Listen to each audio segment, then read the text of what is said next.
So may pasok na nga ulit kaya back to normal na naman.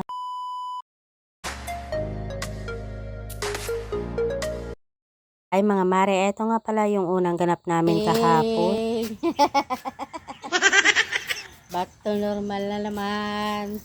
So, eto nga, konting commercial yon ng aking kumare Cherise. Back to normal na naman nga tayo mga mare. Kahapon nga ay pumasok na nga yung dalawang bata sa eskwelahan. Pasok nga nila ay pumunta naman nga ako dito sa aming munting kubo para nga makapagwalis. Diba, bagong taon nga ay dapat magsipag tayo.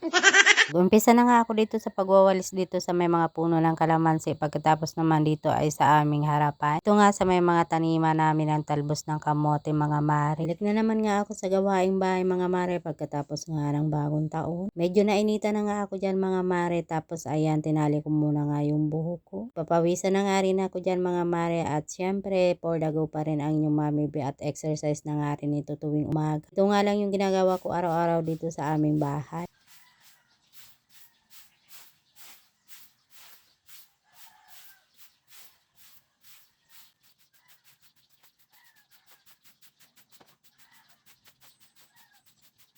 Fast forward nga tayo mga mare, eto nga pala yung mga kaganapan ko kinagabihan. Pagkatapos nga namin kumain mga mare at inayos ko na nga dito yung mga hugasin ko dahil natatambakan na nga rin ako. Mas gusto ko kasi na maaliwalas nga dito sa kusina at walang hugasin. Pakasarap nga gumising na walang hugasin na nakikita dito sa lababo. Tapos ko nga ito mga mare kahit gabing-gabi na nga.